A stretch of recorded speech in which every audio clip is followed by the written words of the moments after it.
Covid മഹാമാരി കാലത്തെ രക്ഷകരെ നൂറ്റുകൊള്ളുന്ന പിണറായി സർക്കാരിന്റെ കടുംവെട്ടാണ് നിയമസഭയിൽ സമർപ്പിച്ച ഈ CAG റിപ്പോർട്ട്. അന്ന് പ്രതിപക്ഷം ഉന്നയിച്ച ആരോപണത്തിനും പിന്നാലെ ഉണ്ടായ കേസിനുമെല്ലാം കഴമ്പുണ്ടെന്ന് CAG കണ്ടെത്തുകയാണ്. കോവിഡ് മഹാമാരിയുടെ കാലത്ത് വൈറസിനെ പ്രതിരോധിക്കാനായി ധരിക്കുന്ന വസ്ത്രമായ PPE കിറ്റ് വാങ്ങിയതിലെ ക്രമക്കേടിലൂടെ 10.23 കോടി രൂപയുടെ നഷ്ടമുണ്ടായെന്നാണ് CAGയുടെ കണ്ടെത്തൽ.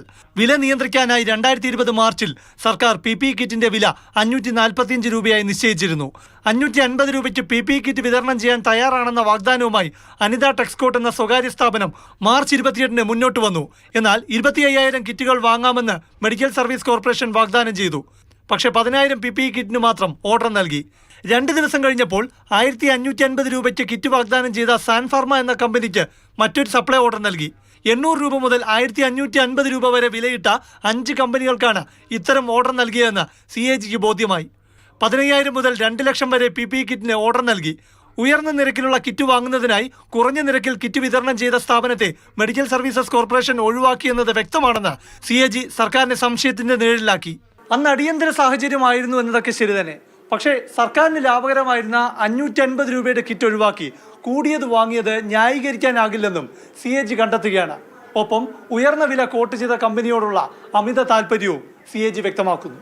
1,550 രൂപയ്ക്ക് കിറ്റ് വിതരണം ചെയ്ത സാൻഫാർമയ്ക്ക് മുഴുവൻ പണവും മുൻകൂറായി നൽകി. 2.32 കോടി രൂപയാണ് നൽകിയത്. 50% പണം മാത്രമേ നൽകാവൂ എന്ന സ്റ്റേറ്റ് ലെവൽ ക്രൈസിസ് മാനേജ്മെന്റ് ഗ്രൂപ്പിന്റെ തീരുമാനം ലംഘിച്ചു. വാങ്ങാൻ തീരുമാനിച്ച 50,000 PPE കിറ്റിന്റെ 29% മാത്രമാണ് 2.32 കോടി രൂപയെന്ന സർക്കാർ മറുപടി നൽകിയെങ്കിലും CAG ഈ വാദം തള്ളി. കാരണം 15,000 കിറ്റിനു മാത്രമാണ് സാൻഫാർമയ്ക്ക് ഓർഡർ നൽകിയത്. ഇതിന്റെ വിലയാണ് 2.32 കോടി രൂപ. ഇത് മുഴുവൻ മുൻകൂറായി നൽകിയത് അനാവശ്യ ആനുകൂല്യമാണെന്നും CAG കണ്ടെത്തി.